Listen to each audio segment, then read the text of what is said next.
Welcome back to my channel. These are some updates.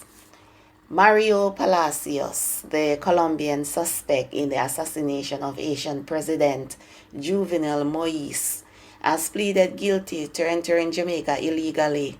Palacios has appeared before the St. Andrew Parish Court recently and was fined $10,000. The Colombian was captured last month during an operation in central Jamaica, Manchester to be exact. He was held after Interpol issued a notice for his capture.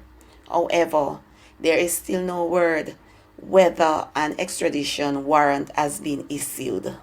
Last week, Haiti's Minister of Foreign Affairs, Claude Joseph, wrote to Jamaica and Colombia requesting the transfer of Mario Palacios to stand trial in Haiti. Some of the children who were rescued by police at the Pathways International Kingdom Restoration Ministries in Montego Bay, St. James, are released in the care of their relatives. So that is excellent news. From day one, the relatives wanted the children, but the police as well as Child Protective Services said that they need to assess the children first.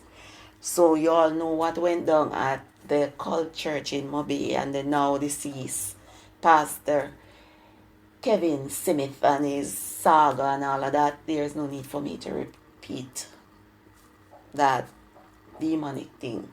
So yes, so that's good news. The children, at least some of the children, are now in the care of their relatives. Thanks for watching.